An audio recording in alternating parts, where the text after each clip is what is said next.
Hey everybody, this is Sean V. Bradley, CEO of Dealer Synergy and the creator of AutomotiveInternetSales.com, and I'm here with a special guest. This is the National Trainer Extraordinaire, Mr. Anthony Alagona. Very glad to be here with you, Sean, today. Thank you very much. Okay, everybody, so we're going to get right into it. Today's a special episode. Anthony, since you are all over the country, I mean, I'm just amazed at how much you travel, almost as much as I do. Okay. And you're with dealerships, big dealerships, large dealerships, mom and pop dealerships, dealer groups, and you've obviously got a lot of experience under your belt, correct? Yes. Okay, so let's talk about what are some of the challenges that you see in dealerships as it relates to internet sales or BDC? What I tend to see is accountability issues of having the correct process in place and actually following the process. Okay, so let's just roll through this then. So when you go to stores, it's, obviously there's standard operating procedures, but you're telling me that they're not actually using the processes? Absolutely. Okay, so then give us some examples. Like, what are you saying? Okay, well, particularly when you get a prospect on the phone is basically you want to go through a certain process to identify certain things and gather certain data, and they don't seem to be able to follow through with this whole process. Okay, so folks, here's the thing. I'm gonna equate it towards the road to the sale.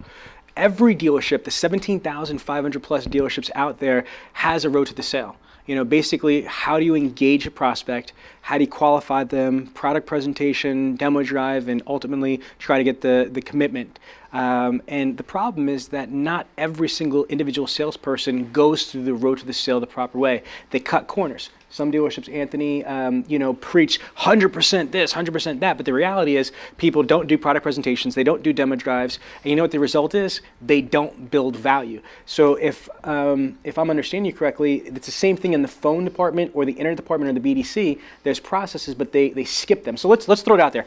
Give me some reasons, Anthony, why you think that these internet coordinators or BDC reps or internet departments, why do you think that they cut corners? The number one issue may be confidence on the phones.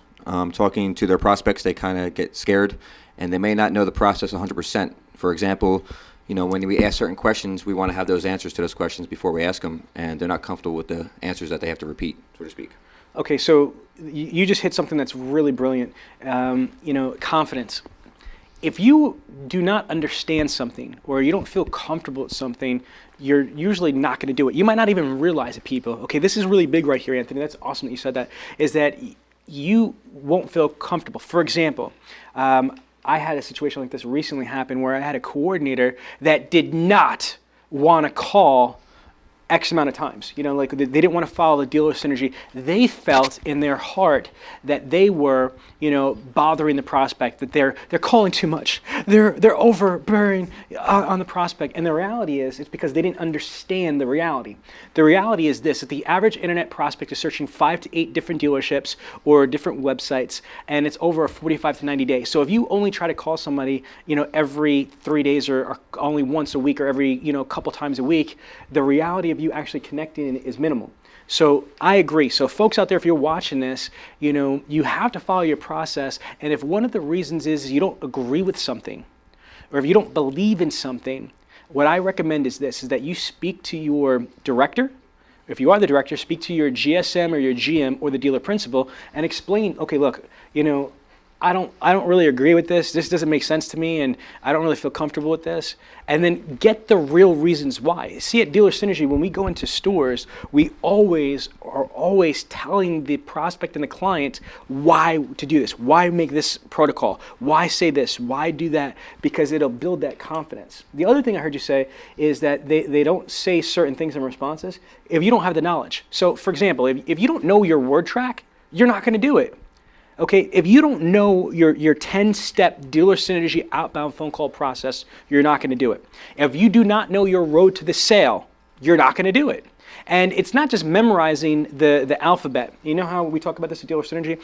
Folks, what we say is like, sometimes if I ask somebody, you have a road to the sale? Yeah, okay, how many steps?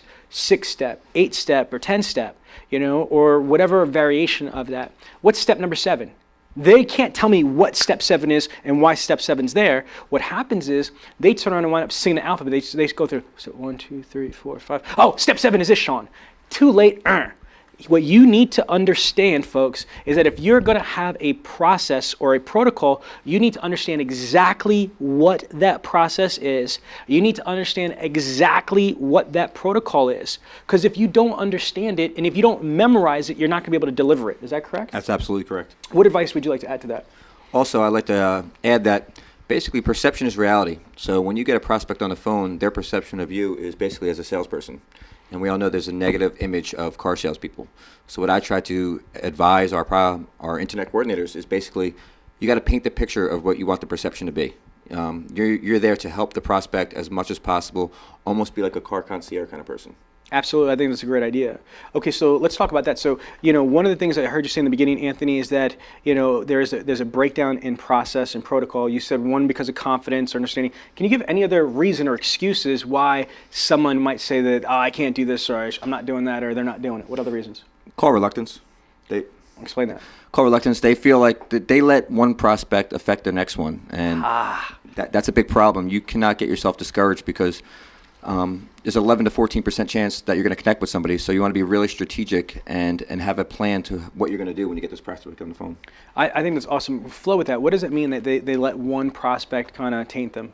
Well, if you get that one prospect that really hammers you on price and you really can't overcome those objections, you kind of hang up the phone with a sense of disappointment, and then it tends to affect your next call. When your whole pay plan is based on how many calls you make and how many people you connect with, you want to keep that energy alive. Whether you have to walk around, take a break and walk outside the dealership to re-energize yourself, that's what you need to do, because everything comes out through your voice, and that's the perception that they're going to get. Okay, now I have this happen a lot, Anthony, where I'll talk to people and they'll say to me, everybody is price, or everybody is too far away, or everybody's got bad credit. Everybody. Here's the reality, folks. What happens is this: it's the way you feel. Feelings, as weird as this might sound, are more dominant sometimes than the reality.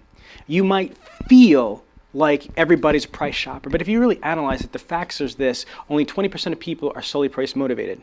Only 20% of people are solely price motivated.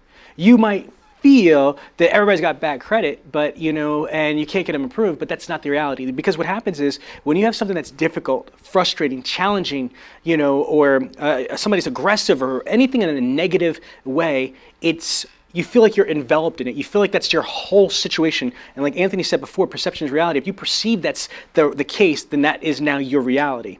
And I know I used the perception is reality a bit differently than you did, but I would agree with that. So the best thing I could say is this, is that don't let one negative or several negative experiences on the phone, kind of taint you and throw you off your game from your overall mission. Can I add to that too? Please do. A lot of people are worried about the price objection, and we got to remember that these prospects are calling in because they actually want to buy a car, and of course, price is important to them. But if you build value, then price is not going to matter.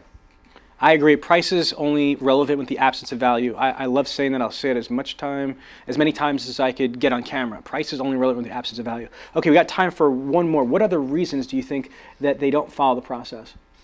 They don't follow the process is because they don't know the process fully inside and out. Like if in our process, there's 10 steps. So if I was to ask you what step 7 is, you'd have to tell me transition and validate.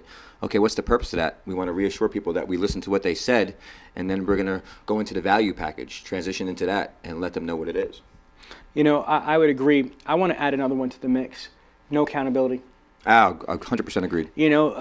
We just got off of a consulting phone call with a dealer, and there's no accountability.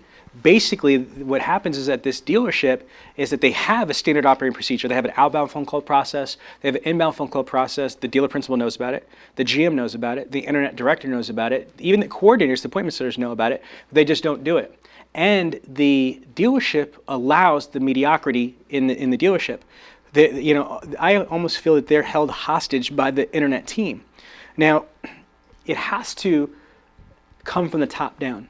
The dealer principal is paying for the general manager and GSM to be employed at the dealership and so on and so forth, but it shouldn't be the dealer principal or even the general manager's responsibility to micromanage the department or the dealership for that matter. That's why they have GMs and managers under the GM. So what I want to get at is that it is absolutely imperative there is a process at your dealership from whatever company, whether it's Dealer Synergy, Orange Tie or not, What has to happen is that it needs to be utilized. It shouldn't be utilized when people feel like doing it. It shouldn't be utilized only at the end of the month. It should be utilized every day, without exception, without fail. It needs to be executed with precision. And if not, there needs to be consequences of it. It's like I'm a parent of 3 kids and a baby on the way, and I can't tell my 5-year-old, hey, if you do this, you're going to be punished, or you're not going to be able to play, video games. And if I don't act on it, if I just, my son does something wrong, and I don't give him consequences, what is he going to do? He's going to keep doing it, and he's going to do it, and he's going to do it more and more and more and more. Why? That's what kids do. Same thing here. If you have subordinates or employees or team members that have rules, but there's no clear consequences or relevant consequences. For example, you can't go to a blind person and say, okay, I'm not going to let you watch TV. Okay, they might not care because they're blind. They can't see the TV. You follow what I'm saying? So again, the consequences have to be relevant for that situation and that person. They've got to care about what the consequences are, because if they don't care, then it's like, oh, whatever, dude, I don't care about TV. Do you see what I'm saying? So make sure that there's somebody in charge that's holding your people accountable with consequences. And on the flip side, don't be the Gestapo regime. Reward people. Obviously, the reward enough is commissions and making money, but positively reinforce what's going on. Would you like to add anything in closing? No, you know what? There's a couple of things that stuck out with me when I first started working for Dealer Synergy. And one of the things is that if you want the things most people don't have, you have to be willing to do the things most people aren't willing to do. And that really stuck with me because, some of our clients, like you said, hold their people accountable. And for instance, we had a call today where the internet director didn't even know the whole process. So how can he hold his people accountable? So you really got to want to like what you do and do it well. Yeah, again, if you want the things that the average person doesn't have, you got to be willing to do the things the average person isn't willing to do.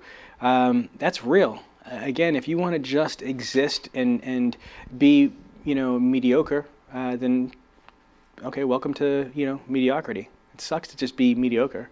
Again, I strive for excellence. Our clients strive for excellence. You don't let yourself be complacent with mediocrity. All right, so this quick little web episode was just going through basically, dealerships and some of the challenges that they have. And again, the one that you mentioned was the process, breakdown. Let's close that subject. Let's go to the next one. Keep this rolling. Is there any other thing? What do you think is really important that you want to share to dealers? We've got like thousands of people that are on automotiveinternetsales.com. What do you want to say to them about how to be successful? What is from your trainings and your experience all over the country, what do you think are some of the most important things that internet departments should be doing? Well, they should definitely be reinforced training. Every day, some of our successful dealerships, they practice every single day. I tell them, instead of pounding the phones at 9 o'clock, you're not going to really connect with that many people.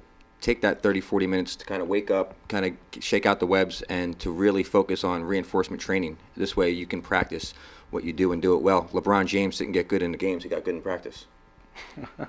That's very well said. So again, we're not just talking about, and there's different types of training. You could go on to obviously the automotiveinternetsales.com website. You could watch videos. You could practice, role playing. You could practice, speaking the stuff. You could practice dialing the phones. You could practice. There's a million different things you could train on. So I don't want you to get stressed. Oh my God, I want to train every day. It's not the same monotonous, methodical, boring training. It's not like that. It should be exciting. Training, learning, educating, self-motivating. This is what we're talking about, correct? Absolutely. All right. Thank you all so much again for listening to me and Anthony. Just share some, information with you all. If you have any questions, you could call us or you could email us at Dealer Synergy. So it's Sean at Dealer Synergy, Anthony at Dealer Synergy, and my cell phone is 267-319-6776. So you can reach Anthony at 856-546-2440. Thank you.